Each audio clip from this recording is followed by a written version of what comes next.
Hello नमस्कार दोस्तों, कैसे हैं आप लोग। आशा करते हैं आप लोग बहुत बढ़िया होंगे। तो चलिए हम लोग जो इसके पिछले वाले वीडियो में हम लोग बात किए थे, बहुत ही महत्वपूर्ण टॉपिक जिसमें पूरे आपको आधुनिक भारत के कंसेप्ट को लिया गया था, आधुनिक भारत के इतिहास को लिया गया था, जिसमें खास करके हम लोग बंगाल के गवर्नर जनरल, आपको भारत के गवर्नर जनरल और भारत के वायसराय के टॉपिक को हम लोग शुरुआत किए थे, जिसमें आपने पार्ट 1 वीडियो में आपने देखा होगा कि बंगाल के गवर्नर को हम लोग चर्चा किए थे, खास करके जो रॉबर्ट क्लाइव था, कैसे वो बंगाल का गवर्नर बनता है, कैसे प्लास्टिक युद्ध होती है। उसके पहले हम लोग देखे थे, शुरुआत हम लोग बात किए थे कि कैसे यूरोपीय कंपनी का भारत में आगमन होता है, खासकर वास्को डी गामा भारत में कैसे पहुंचता है, उसके बाद कैसे अन्य आपको यूरोपीय देश और महादेश के आपको देश यहाँ पे भारत आने लगते हैं। उसी बीच में आपको यहाँ पे आपको इंग्लैंड आपको आता है, ईस्ट इंडिया कंपनी का स्थापना होती है। उसके बाद क्या कहते हैं आपको 1757 प्लासी का युद्ध क्या कहते हैं आपको हो करके आपको बंगाल के नवाब को मार करके, है ना, यहाँ पे क्या कहते हैं आपको बंगाल का क्या कहते हैं एक तरह से अधिकार, एक तरह से कह सकते हैं कि भारत का अधिकार आपको अंग्रेजी हुकूमत का हो जाता है, ईस्ट इंडिया कंपनी को हो जाता है, जिसकी ओर से क्या कहते हैं आपको बंगाल का प्रथम गवर्नर आपको बन जाता है। बताओ तो कौन? रॉबर्ट क्लाइव आपको बन जाता है। इसमें हम लोग बात आपको चर्चा यहाँ तक हम लोग कर चुके थे, याद है ना। जैसे कि आपको थोड़ा सा लग रहा होगा कि वीडियो में कुछ झिमलाहट आपको आ रहा होगा, यह समस्या आपको बहुत लंबे समय से आपको हम देख रहे हैं, कुछ ज्यादा ही आपको समय हो गया, लेकिन इसके बाद आपको फिर से क्लास 10th का आपको मैथ का हम क्या लेना है, लाइव क्लास लेना है, तो इसलिए ज्यादा समय नहीं है। इससे क्या कहते हैं आपको इसी में हम इस वीडियो को हम शूट कर रहे हैं। अगर आपको वीडियो में कुछ झिमलाहट जैसा कुछ दिख रहा होगा तो उसके लिए आप हमें क्या करेंगे, देखिए अभी वैसा चल ही रहा है, आप हमें माफ करेंगे और यहाँ पे चीजों को आप अच्छी तरह से समझेंगे। तो चलिए, जैसे कि आप सभी जानते हैं कि मेरा नाम शिव कुमार चौबे और आप देख रहे हैं आप YouTube channel Kumar Shiv BPSC teacher. तो चलिए ज्यादा समय न लेते हुए हम इस चीज को शुरुआत करते हैं और फिर से आगे बढ़ते हैं। हम लोग जो इसकी जितना बातें अभी मैंने आपको बताया, ये सब बातें आपको पार्ट 1 में आपको चर्चा हो चुकी है। अगर आप इस वीडियो को नहीं देखे होंगे तो जरूर आप जाकर के आप गवर्नर जनरल इस सब करके आप पार्ट 1 की वीडियो देख लेंगे, ये आपका पार्ट 2 वीडियो होगा। तो चलिए, जब बंगाल का गवर्नर बन जाता है रॉबर्ट क्लाइव, जिसका समय आपको 1757 से लेकर के 1760 के बीच रहता है, ठीक है ना। तो उसके बाद आप यहाँ पर देख रहे हैं हॉलवेट बनता है 1760 में कुछ समय के लिए। उसके बाद आप यहाँ पर देख रहे होंगे वेंसिस्टार्ट बनता है 1760 से लेकर के 1765। रॉबर्ट क्लाइव फिर से 1765 से 1767 में बनता है। उसके बाद बेरलेस्ट बनता है 1767 से 1769। उसके बाद कार्टियर बनता है 1769 से लेकर 1772 तक। उसके बाद वारेन हेस्टिंग्स बनता है 1772 से लेकर 74 तक। इस तरह से हम कह सकते हैं कि बंगाल का प्रथम गवर्नर, एग्जाम में खूब पूछता है कि बंगाल का प्रथम गवर्नर कौन था, तो रॉबर्ट क्लाइव। और बंगाल का अंतिम गवर्नर जनरल नहीं, बंगाल का अंतिम गवर्नर की बात करेगा तो आप यहां पर समझोगे वारेन हेस्टिंग्स को समझोगे। बंगाल का अंतिम गवर्नर वारेन हेस्टिंग्स और बंगाल का प्रथम गवर्नर रॉबर्ट क्लाइव। यहां तक ठीक है, आपको बातें समझ में आ रहा होगा। चलिए, जब यहां पर देखोगे जब रॉबर्ट क्लाइव यहाँ पे क्या होता है बताओ तो, यहाँ पे क्या कहते हैं आपको बंगाल का गवर्नर बन जाता है, तो यह यहाँ पे एक नियम लागू करता है, बंगाल में द्वैध शासन व्यवस्था प्रणाली को लागू करता है। ध्यान देना, जब आपको भारत में खासकर के बंगाल में क्या कहते हैं आपको अंग्रेजी हुकूमत की शुरुआत हो जाती है, तो उसके बाद ईस्ट इंडिया कंपनी की ओर से जो मालिक बैठा हुआ है रॉबर्ट क्लाइव क्या करता है, बंगाल में द्वैध शासन प्रणाली, दो टाइप के आदमी लोग क्या करेगा, बंगाल पे क्या करेगा, शासन करेगा। इस तरह से क्या कहते हैं आपको जो बंगाल में क्या कहते हैं जो सत्ता था, बंगाल में जो शासन करने का तरीका था वह द्वैध शासन व्यवस्था के अंतर्गत क्या कर दिया गया कि शक्तियां दो आदमी के बीच में बांट दिया गया। एक बांट दिया गया नवाब के पास और एक आपको बांट दिया गया कंपनी के पास, ठीक है ना। अंग्रेजी हुकूमत के पहले तो बंगाल का नवाब कौन था, सिराजुद्दौला था, लेकिन उसके बाद क्या हुआ कि नवाब उसके बाद क्या करता है, दूसरा नवाब बनता है आपको, और अंग्रेज सब क्या करता है अपने ओर से दूसरे व्यक्ति को बनाता है जिसका नाम था मीर जाफर।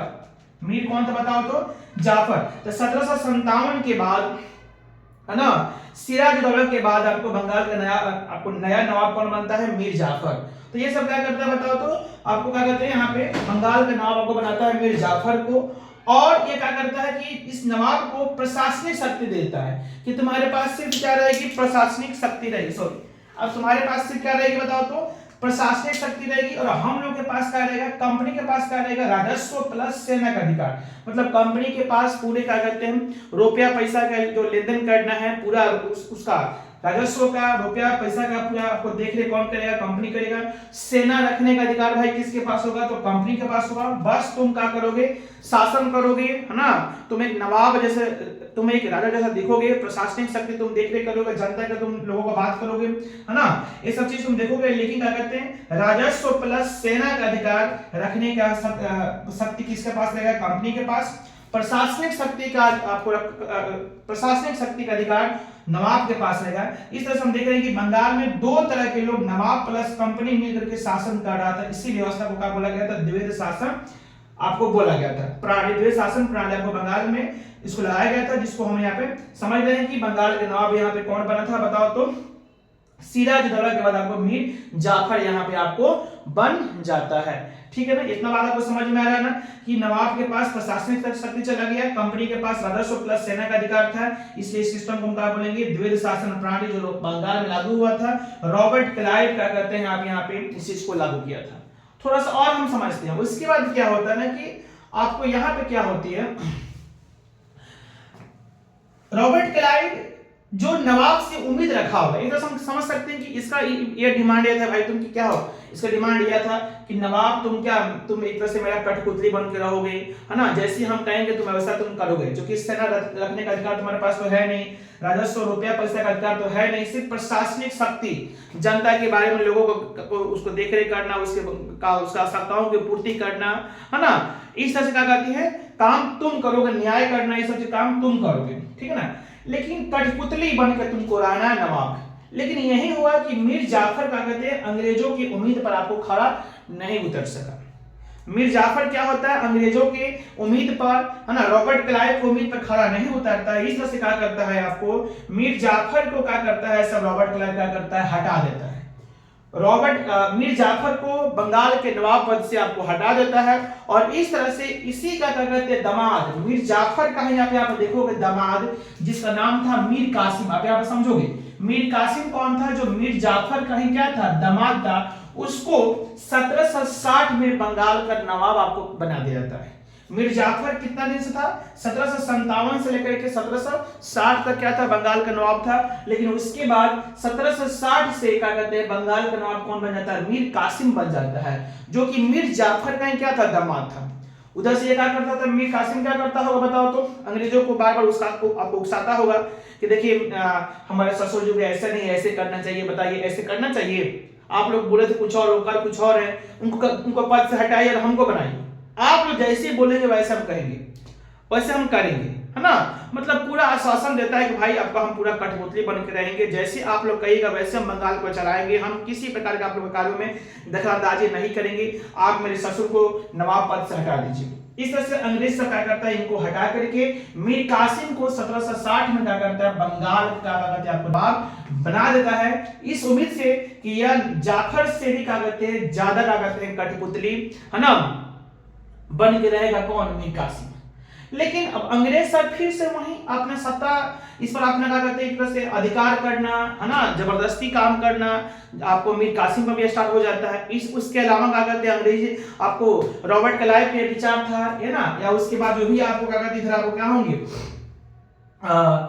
जो क्या कहते हैं आपको गवर्नर होंगे, उनका यह विचार था, इन लोगों का यह एक तरह से आपको मन चल रहा था कि हम अपने राज्यों का, अपने क्या कहते हैं, सीमाओं का क्या करें और अधिक विस्तार करें। इस तरह से क्या कहते हैं, आपको उधर आपको जो दिल्ली में शासन आपको करके बैठा हुआ है कंपनी आती मुगल सम्राट की ओर से, मुगल वंशज की ओर से, मुगल सम्राट शाह आलम द्वितीय, उसके भी क्या कहते हैं क्षेत्रों की ओर अपना अंग्रेज सब क्या कर रहा है, अधिकार करने की होड़ में है। उधर नवाब, अवध के नवाब अवध क्षेत्र में भी क्या कहते हैं, कंपनी क्या करना चाह रही है, अपने अधिकार को यहाँ पे स्थापित करना चाहती है, उसके क्षेत्रों को आपको एक तरह से अधिग्रहण करना चाहती है, उसको हड़पना चाहती है।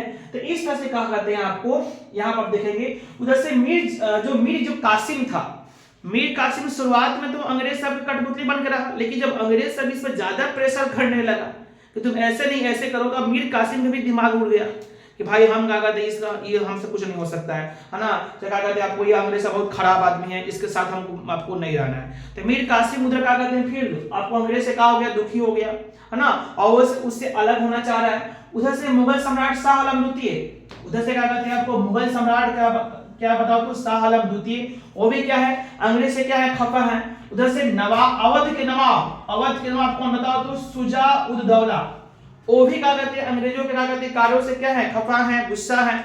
और ये तीनों आदमी मिल करके बंगाल के नवाब मीर कासिम, अवध के नवाब आपको शुजा उद दौला, मुगल सम्राट शाह आलम द्वितीय, तीनों आदमी मिल करके एक साथ क्या करते हैं कंपनी से क्या कहते हैं आपको युद्ध करती है, ईस्ट इंडियन कंपनी के साथ क्या करती है युद्ध करती है।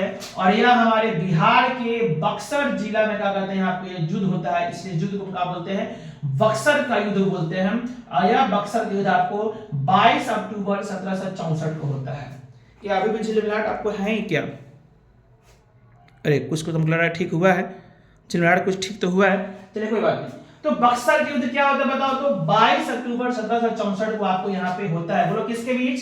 कंपनी, एक और अपना कंपनी है और दूसरी ओर मुगल सम्राट शाह आलम द्वितीय, अवध के नवाब शुजा-उद-दौला और बंगाल के नवाब मीर कासिम। वही मीर कासिम जो शुरू में है ना अपने ससुर जी को हटा करके यह आश्वासन देकर के कहा आप लोग हम कठपुतली बनकर रहेंगे, लेकिन फिर भी इसके प्रेशर करने की वजह से अंग्रेज सब के है ना प्रेशर नाक में दम करने की वजह से ये भी गुस्सा हो रहा है और तीनों आदमी मिलकर के कंपनी के साथ अपना युद्ध कर रहा है। लेकिन देखो ना इस 1764 जिस समय क्या कहते हैं आप देख सकते हो 1764 के समय में आप यहाँ पे देख सकते हो कि बंगाल का गवर्नर कौन होगा बताओ तो वेंसिस्टार्ट। इस बक्सर के युद्ध के समय में वेंसिस्टार्ट क्या था बताओ तो गवर्नर था बंगाल का। लेकिन इस समय तक अंग्रेजी सत्ता के पास बहुत ज्यादा आपको क्या कहते हैं शक्तियां आ चुकी थी है ना, और इतनी शक्तियां आ गई कि इन तीनों लोगों के इन तीनों शासकों को एक साथ रहने के बावजूद भी ये तीनों आदमी कंपनी को हरा नहीं पाता है और यहाँ पे कंपनी जीत जाती है। इस टाइम कंपनी यहाँ पे कहा बताओ तो बक्सर के युद्ध जो 22 अक्टूबर आपको 1764 को हो रहा था ये आपको जीत जाती है। अब जीतने के बाद क्या होगा बताओ तुम? पहला काम कि जो मीर कासिम किस पद पर बैठे हैं बताओ तो, किस पद पर बैठे हैं बताओ तो आपको क्या कहते हैं यहाँ पे बंगाल के नवाब बन के बैठे तो उनको हटाया जाएगा। हालांकि उनको पहले ही हटा दिया गया है। उनके इस क्या कहते हैं क्योंकि अंग्रेजों को भनक लग गया था कि यह मीर कासिम हमारा क्या कहते हैं आपको आदमी नहीं है, इसलिए मीर कासिम को फिर से यहाँ पर हम समझेंगे कि मीर कासिम को 1763 में ही मीर कासिम को फिर से हटा दिया जाता है। और मीर कासिम को 1763 में हटाने के बाद फिर से उसके ससुर मीर जाफर को बनाया जाता है। अंग्रेज लगा भाई रे इधर मीर कासिम से अच्छा तो कौन था? मीर जाफर था। भले हमसे गुस्सा था, हम लोगों को कहते थे 2 तो करता था 3, कहते थे कुछ और करता था कुछ और, लेकिन फिर भी लेकिन हम लोगों के खिलाफ क्या करते हैं बगावत करने की उम्मीद में तो नहीं आ रहा है, प्लानिंग तो नहीं कर रहा है, इसलिए क्या कहते हैं आपको मीर जाफर जो मीर कासिम था है ना उसको हटा के 1763 में फिर से दोबारा मीर जाफर को क्या कहते हैं यहाँ पे बंगाल का नवाब आपको बनाया जाता है। हालांकि आप देखोगे कि 1763 के बाद मीर जाफर को जब बनाया जाता है उसकी मृत्यु 1765 में हो जाती है। किसकी मृत्यु बताओ तो? 1765 में किसकी मृत्यु हो जाती है? बंगाल के नवाब फिर जो मीर जाफर बने थे उनकी मृत्यु यहाँ पे हो जाती है। उसके बाद उसके बेटा जाफर के जो बेटा था नजमुद्दौला, जाफर के बेटा कौन था बताओ तो? नजमुद्दौला को बंगाल का नवाब फिर से आपको बनाया जाता है। ठीक है ना। यही जो मीर कासिम था जो क्या कहते हैं अंग्रेजों से बचने के लिए क्या कहते हैं आपको यह बंगाल से आकर के बिहार के एक बहुत ही प्रसिद्ध जिला मुंगेर में क्या कहते हैं आपको मुंगेर के किला का स्थापना किया था। कौन बताओ तो? आपको क्या कहते हैं मीर कासिम। अभी हम जिस जिला में पोस्टेड आपको मुंगेर में है ना, तो यहाँ से मान आपको 10 से 15 किलोमीटर दूर पे आपको क्या कहते हैं जो मुंगेर का किला है ना, वह क्या कहते हैं आपको मुंगेर के किला का स्थापना यही मीर कासिम किया था अंग्रेजों से बचने के लिए। अंग्रेजों से क्या कहते हैं आपको बचने के लिए मुंगेर के किला का स्थापित किया था मीर कासिम।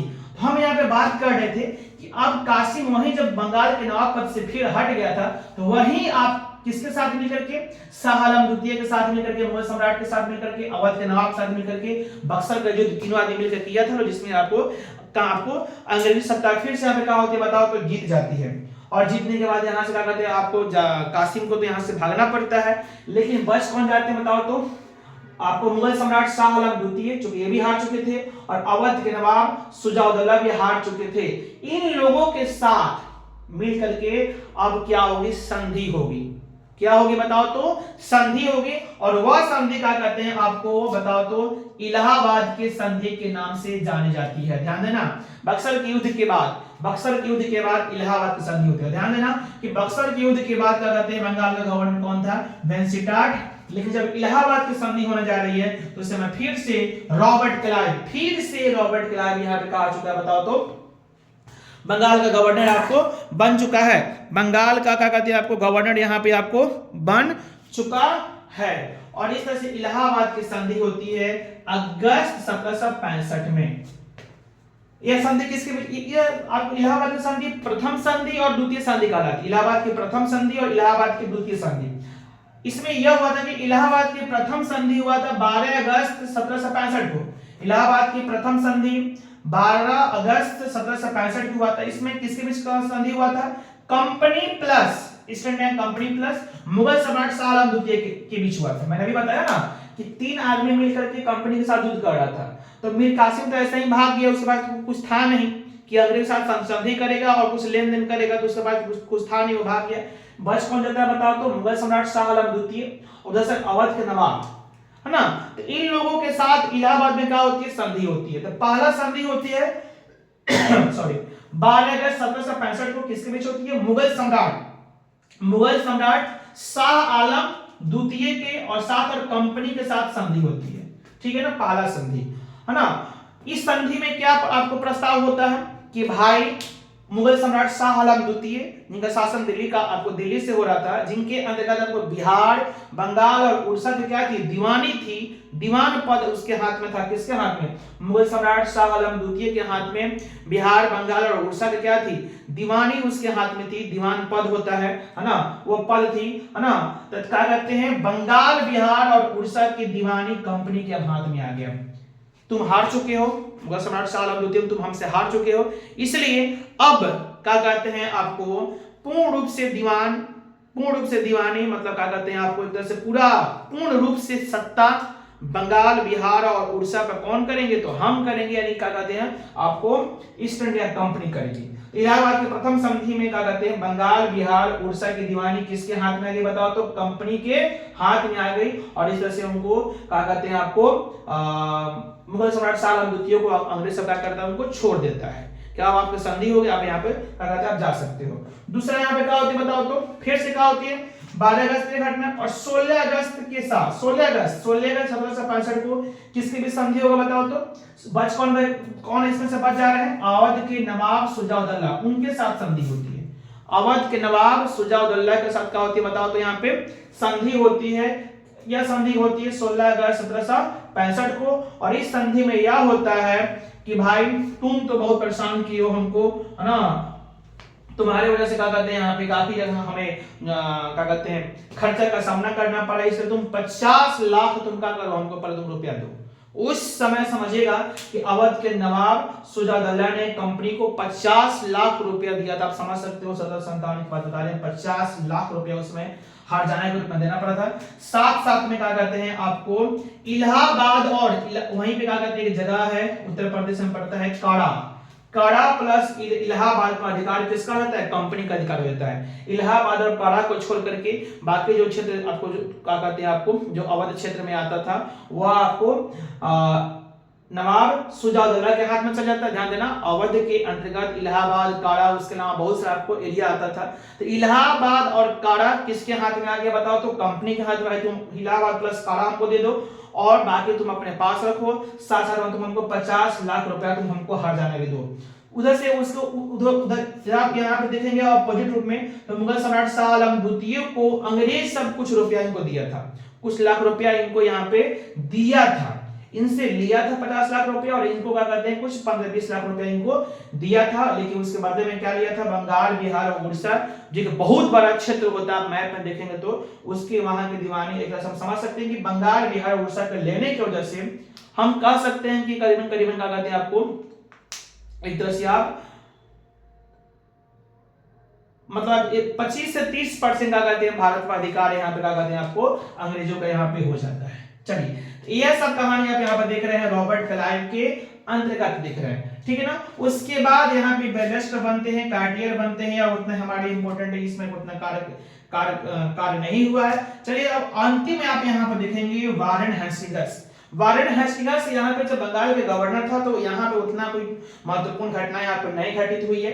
लेकिन जब ये आप यहाँ पे समझिएगा, अब यहाँ पे समझिए क्या होती है, जब ये 74 तक वारेन हेस्टिंग्स क्या था बताओ तो, 1774 तक यहाँ पे क्या था, गवर्नर पद था, गवर्नर पद पर क्या था, विराजमान था। लेकिन उसके पहले, इस 74 के पहले में क्या होती है, ब्रिटिश सरकार क्या करती है, ब्रिटिश सरकार एक एक्ट लाती है, एक कानून लाती है, जिस कानून का नाम पड़ता है रेगुलेटिंग एक्ट। ध्यान देना, रेगुलेटिंग एक्ट 1773 यह कहां से पारित होता है बताओ तो, ब्रिटिश सरकार के द्वारा, उसके संसद के द्वारा, है ना, उसके संसद भवन द्वारा, वहां के जो मेंबर ऑफ पार्लियामेंट के लोग था वो लोग क्या करते हैं, आपको रेगुलेटिंग एक्ट पारित करते हैं। इस नियम के अनुसार क्या होता है, बंगाल के गवर्नर को बंगाल के गवर्नर जनरल के रूप में कन्वर्ट कर दिया गया। समझिएगा यहाँ पे रेगुलेटिंग एक्ट के माध्यम से, रेगुलेटिंग एक्ट 1773 जो कहां से पारित हुआ, ब्रिटिश सरकार, भले कंपनियां पर शासन कर रही है लेकिन पूरा उसका मैनेजमेंट कौन कर रहा है, सरकार वहां से कर रही है।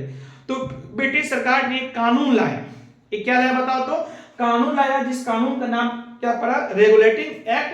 और रेगुलेटिंग एक्ट 1773 के माध्यम से क्या कहते हैं, अब बंगाल के गवर्नर को बंगाल के गवर्नर ना करके बंगाल के गवर्नर जनरल कहा गया। मतलब एक तरह से आप समझ सकते हो कि गवर्नर पद से भी कई गुना बड़ा पद, गवर्नर पद से कई गुना बड़ा पद गवर्नर जनरल को लग गया। गवर्नर मतलब छोटा सा इतना सा पावर, और गवर्नर जनरल मतलब इतना सा पावर, आप समझ सकते हो, उसे कई गुना उसको अधिक पावर मिला। इसलिए क्या कहते हैं 1773 में पारित हुआ। और इस तरह से इसी वारेन हेस्टिंग्स को 73 में कानून पारित हुआ और 74 में इसको लागू करके इसी वारेन हेस्टिंग्स को क्या कहते हैं आपको, जो बंगाल का गवर्नर था, इसी वारेन हेस्टिंग्स को बंगाल का गवर्नर जनरल आपको बना दिया गया। अब यहां आप समझिए कि जो वारेन हेस्टिंग्स जो बंगाल का अंतिम गवर्नर जनरल कहलाएगा 74 तक आपको यहाँ पर था। रेगुलेटिंग एक्ट के माध्यम से इसको क्या कहते हैं, बंगाल का गवर्नर जनरल बना दिया गया। यहां से आपका बनेगा ऑब्जेक्टिव कि बंगाल का प्रथम गवर्नर जनरल कौन था, तो वारेन हेस्टिंग्स था। बंगाल का प्रथम गवर्नर रॉबर्ट क्लाइव, लेकिन बंगाल का प्रथम गवर्नर जनरल जिसका शासनकाल 1764 से लेकर के 1785 तक था, यह बंगाल का प्रथम गवर्नर जनरल आपको बनेगा। किस कानून के माध्यम से बना, रेगुलेटिंग एक्ट 1773 के अनुसार आपको यह बना था। रेगुलेटिंग एक्ट पारित करने का मकसद क्या था, रेगुलेटिंग एक्ट पारित करने का मकसद क्या था कि कंपनी के राजनीतिक एवं प्रशासनिक कार्यों पर नियंत्रण रखना। कंपनी ब्रिटिश सरकार की तरफ से लग रहा था कि कंपनी जो है ईस्ट इंडिया कंपनी भारत में शासन कर रही है, ये कुछ अपने मनमाने तरह से कुछ काम कर रही है। इसके साथ जितने सारे व्यापारी लोग हैं, ये कुछ मनमाने तरह से कुछ कार्य कर रहे हैं, इसके जो भी अधिकारी हैं वो मनमाने रूप से कार्य कर रहे हैं। इसलिए इन लोगों पे कंपनी के राजनीतिक और प्रशासनिक कार्यों पर नियंत्रण रखा जाए। इस नियंत्रण को क्या कहते हैं, स्थापित करने के लिए रेगुलेटिंग एक्ट को पारित यहाँ पे आपको किया गया था। समझ में आपको आ रहा है, आपको इसको पारित आपको किया गया था, ठीक है ना। और यहाँ पे क्या होती है, इस एक्ट के माध्यम से क्या होती है, मद्रास एवं मुंबई के गवर्नर को, समझिएगा इस एक्ट के माध्यम से क्या होती है, मद्रास और मुंबई के गवर्नर को भी बंगाल के अधीन कर दिया गया। समझिए, उसके पहले समझिए कि जैसे कि बंगाल में गवर्नर रूप था, वैसे मद्रास में भी गवर्नर लोग था लोग, वैसे क्या कहते हैं आपको बंबई में भी गवर्नर, क्योंकि उस समय आप समझ सकते हो कि मद्रास में भी, है ना, और उस समय बंबई तक, मतलब आप समझ सकते हैं करीबन 50% से ऊपर भारत में क्या आपको हो रहा है, अधिकार आपको हो चुका था। जैसे बंगाल में गवर्नर है, वैसे आपको मद्रास में गवर्नर था लोग, उसे क्या कहते हैं मुंबई भी आपको क्या कहते हैं, गवर्नर था लोग। तो मद्रास और मुंबई के गवर्नर को किसके अधीन कर दिया गया, बंगाल के गवर्नर जनरल के अधीन कर दिया गया है कि अब बंगाल के गवर्नर जनरल मुंबई और मद्रास के भी इलाका को क्या करेंगे, उसका देखरेख करेंगे, उसका कमान संभालेंगे। इस तरह से रेगुलेटिंग एक्ट के माध्यम से मद्रास और मुंबई के गवर्नर पद को खत्म करके उस क्षेत्र को क्या कहते हैं, आपको बंगाल के गवर्नर जनरल के अधीन उसको कर दिया गया। चलिए उसके अलावा आप समझेंगे यहाँ पर इस एक्ट के माध्यम से कौन से एक्ट के माध्यम से बताओ तो? रेगुलेटिंग एक्ट के माध्यम से क्या होती है, बंगाल में सुप्रीम कोर्ट, है ना, सुप्रीम कोर्ट की स्थापना होती है। ध्यान देना कि बंगाल में क्या होता है बताओ तो, सुप्रीम कोर्ट के यहाँ पे क्या होता है बताओ तो, यहाँ पे स्थापना होता है ना। उसके अलावा क्या कहते हैं आपको, उसका न्यायाधीश, उस कोर्ट का न्यायाधीश जो मेन जज आपको बनते हैं, एलिजा इम्बे। एलिजा कौन बताओ तो? इम्बे। याद रखेंगे कि इस एक्ट के माध्यम से बंगाल में क्या होती है, सुप्रीम कोर्ट का स्थापना होती है ना, न्यायालय की स्थापना होती है, जिस न्यायालय के न्यायाधीश कौन बनते हैं, एलिजा इम्बे। क्यों बनाना जरूरी था बताओ तो? इनको बनाना क्यों जरूरी था? इसको बनाना जरूरी इसलिए था ताकि क्या कहते हैं, जो भी गलतियां वगैरह होगी, जो भी कोई चीजें होगा तो फिर क्या होगा, यहाँ पे मुकदमा उस पर होगा, उस पर सुनवाई की जाएगी, तो कोर्ट क्या स्थापना होगा। इस तरह से क्या कहते हैं आप समझ सकते हो कि वारेन हैस्टिंग्स क्या बना बताओ तो, बंगाल का प्रथम गवर्नर जनरल। या एग्जाम में खूब पूछेगा कि बंगाल का प्रथम गवर्नर जनरल कौन था, तो वारेन हैस्टिंग्स था। चलिए उसके अलावा क्या किया गया, इस एक्ट के माध्यम से राजकीय कोषागार को मुर्शिदाबाद से कलकत्ता लाया गया। ध्यान देना, मुर्शिदाबाद में क्या थी उस समय, बंगाल का जितना सा राजकीय खजाना थी, कोषागार थी, जहां पे लोग पूरा अपना धन संपत्ति रखता था, और मुर्शिदाबाद से जो आपको क्या कहते हैं, कलकत्ता उसको लाया गया। ये सब बंगाल के गवर्नर जनरल के समय में ही। कुछ और भी कार्य होगा इस समय, क्या कहते हैं, कुछ और भी कार्य होगा। चलिए फटाफट यहाँ पर हम देखते हैं, कुछ और कार्य इसमें समझते हैं। इसमें और भी घटनाएं हम लोग यहाँ पे देखने का प्रयास आपको यहाँ पे करेंगे। चलिए इसमें अगर आपको चीज आपको अच्छा लग रहा होगा तो आप क्या करेंगे माय डियर बताओ तो, अपने कॉपी में क्या करेंगे, अच्छे से नोट्स बनाएंगे, लिखेंगे, क्योंकि यह वीडियो आप सभी के लिए काफी महत्वपूर्ण है। मैंने शुरू में ही आपको बताया कि जो बच्चे इंटर में आपको हैं, जो इस साल एग्जाम देंगे या अगले साल एग्जाम देंगे, है ना, जो क्लास 10 के बच्चे और उसके अलावा जो भी हमारे भाई बहन जितने सारे लोग हैं, लोग जो क्या करते हैं आपको जनरल कंपटीशन की तैयारी करते हैं, जिसमें हिस्ट्री की अहम भूमिका होती है, जिसमें खास करके मॉडर्न हिस्ट्री की अहम भूमिका होती है, और ये जो जितने सारा टॉपिक आपको पढ़ा रहे हैं एग्जाम, इस तरह से भर भर के क्वेश्चन आपको आता है। उसके अलावा आप देखेंगे टीचर की तैयारी में भी क्या करते हैं, इससे भर भर के क्वेश्चन आपको यहाँ पे आपको देखने को मिलता है। जैसे आप यहाँ पर देखेंगे, मैंने क्या बताओ तो, यहाँ तक मैंने बात किया था कि राजकीय कोषागार को मुर्शिदाबाद से कलकत्ता आपको लाया गया। उसके अलावा इस बंगाल के गवर्नर जनरल जो कौन बना है बताओ तो, वारेन हैस्टिंग्स बना है। उसके अलावा उसमें क्या होती है बताओ तो, उसके अलावा 1772 में कोर्ट ऑफ डायरेक्टर्स, 1772 में क्या होती है, कोर्ट ऑफ डायरेक्टर्स की स्थापना होती है। ध्यान देना 1772 में ये सब चीजें उस प्रकार का आपको हुआ था, court of directors, court of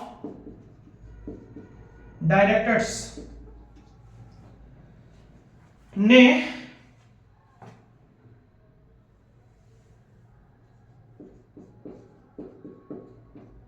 द्वैध शासन व्यवस्था को खत्म कर दिया। चलिए यहां पे बहुत महत्वपूर्ण टॉपिक आप लिखे हैं कि 1772 में क्या हुआ, कोर्ट ऑफ डायरेक्टर्स के माध्यम से, कोर्ट ऑफ डायरेक्टर्स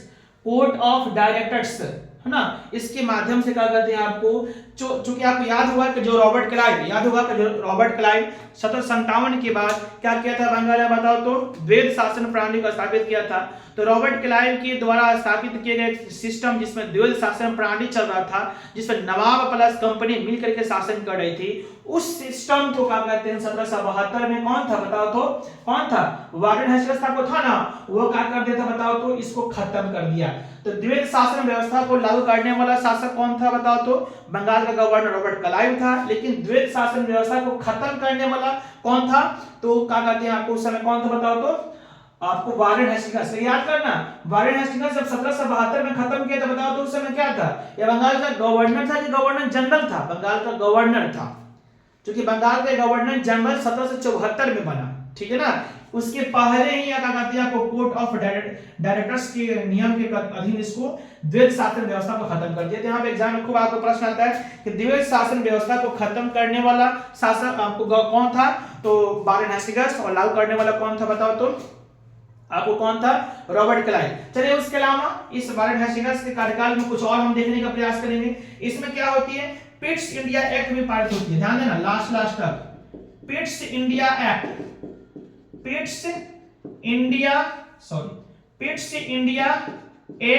जो 1784 में पारित हुआ, इसमें क्या किया गया कि जिसका उद्देश्य क्या था, जिसका उद्देश्य आप यहाँ पे समझोगे, पिट्स इंडिया एक्ट का प्रस्ताव पारित होता है 1784 में, जिसका उद्देश्य आप यहाँ पे देखोगे, जिसका उद्देश्य रेगुलेटिंग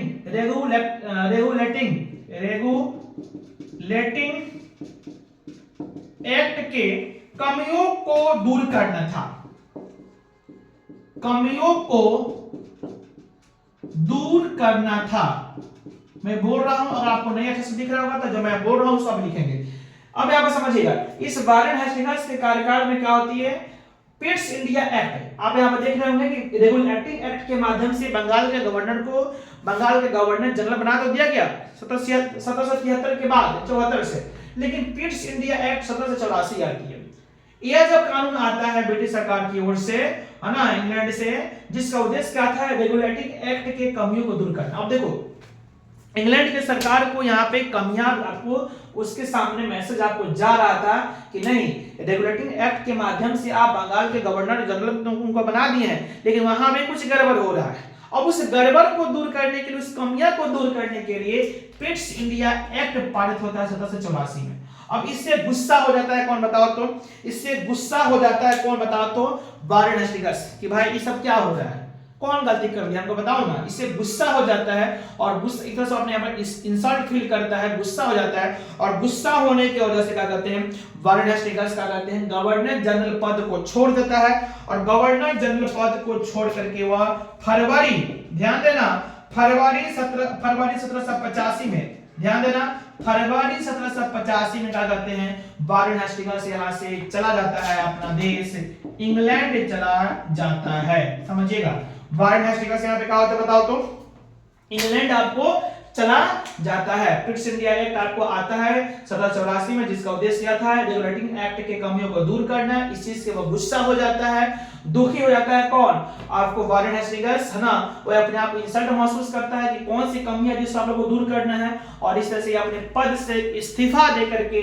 माय डियर वो फरवरी 1785 में इंग्लैंड अपना देश चला जाता है। इसी तरह से हम कहते हैं कि वारेन हेस्टिंग्स का कार्यकाल 1764 से लेकर 1785 तक है। ठीक है ना, इतना आपको समझ में आ रहा होगा। चलिए, उसके बाद वारेन हेस्टिंग्स के इस्तीफा देने के बाद फिर से नए आदमी का बनेगा बताओ तो, गवर्नर आपको जनरल आपको यहाँ पे देखने को मिलेगा, गवर्नर आपको जनरल देखने को मिलेगा।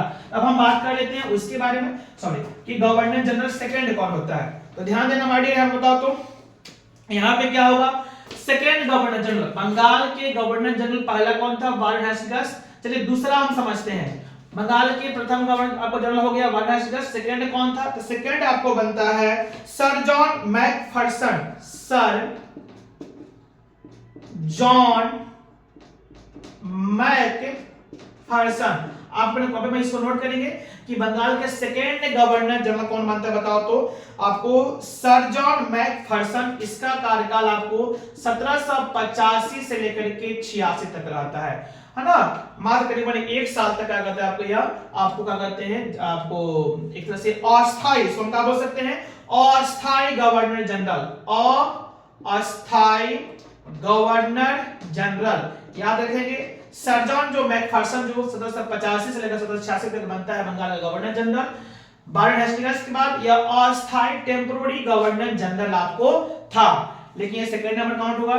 इसके बाद तब तीसरा आदमी जब बनता है कौन बताओ तो, बंगाल का गवर्नर जनरल, वह बनते हैं लॉर्ड कॉर्नवालिस।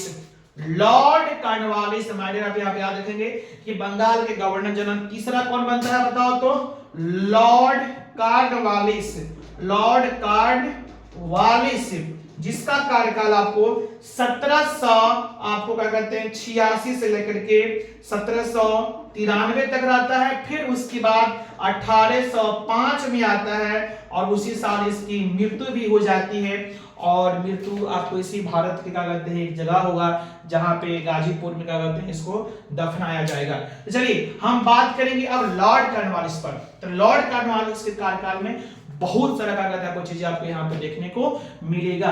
तो हमें लगता है कि अब इस वीडियो को हम इतना ही तक रखते हैं, क्योंकि लॉर्ड कॉर्नवालिस के कार्यकाल को समझना हम लोग समझेंगे नेक्स्ट वीडियो में, ताकि इसमें काफी लंबा टॉपिक आपको देखने को मिलेगा, है ना। और इसलिए अगर इस चीज और इसके टॉपिक हम इस वीडियो में ऐड करेंगे तो हमको लग रहा है शायद आपको वीडियो आपको लंबा देखने को मिलेगा, चूंकि आपको 34 मिनट करीबन आपको हो चुका है। तो अब हम रखते हैं, इसके बाद वाले वीडियो में हम लोग पार्ट 3 वाले वीडियो में हम लोग देखेंगे कि बंगाल के गवर्नर जनरल, जो तीसरा गवर्नर जनरल कौन है, लॉर्ड कॉर्नवालिस, उसके कार्यकाल से संबंधित महत्वपूर्ण तथ्यों को देखने का प्रयास करेंगे। तो चलिए, हम आशा करते हैं कि आपको ये वीडियो बहुत अच्छा लगा होगा, साथ ही आपके लिए बहुत ही उपयोगी होगा, है ना।